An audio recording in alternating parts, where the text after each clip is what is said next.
শুধুমাত্র ছবির জন্য নয়, বিশ্বব্যাপী নতুন করে কেট ব্ল্যানচেট আলোচনায় আসলেন ভিন্ন এক কারণে। হলিউডের অস্কারজয়ী অভিনেত্রী কেট ব্ল্যানচেট অন্যায়ের বিরুদ্ধে সবসময় থাকেন সোচ্চার। বর্তমানে তিনি আছেন ৭৭তম কান চলচ্চিত্র উৎসবে। অন্যান্য সেলিব্রিটিদের মতো কানের লাল গালিচায় হেঁটেছেন অস্ট্রেলিয়ান এই শক্তিশালী তারকা নায়িকা, কিন্তু তার এই উপস্থিতি অন্যরকম এক প্রতিবাদ হয়ে ঝড় তুলল গোটা বিশ্বে। কারণ তিনি পোশাকের সাথে জড়িয়ে নিয়েছেন ফিলিস্তিনের পতাকা।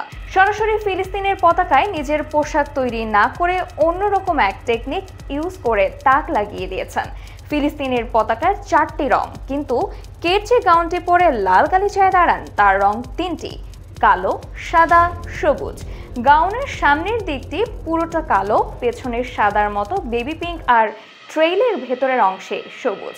পতাকার লাল রং ব্যবহার করেছেন দারুণ এক টেকনিকে।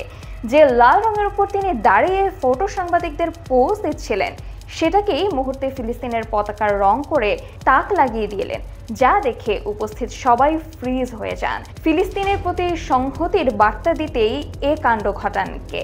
একদিন আগেই উৎসবে দেখানো হয়েছে অভিনেত্রীর নতুন ছবি রিউমার্স। অভিনয়ের বাইরে বরাবরই একজন মানবাধিকার কর্মী কেট ব্ল্যানচেট। শুধু নারী অধিকার নয়, যে কোনো যুদ্ধের বিরুদ্ধে সোচ্চার থাকেন এই অভিনেত্রী। এতক্ষণ সঙ্গে ছিলাম আমি সামিহা তাবাসসুম। বিনোদন জগতের আপডেট নিউজ পেতে চোখ রাখুন খবর সংযোগের ফেসবুক পেজ ও ইউটিউব চ্যানেলে।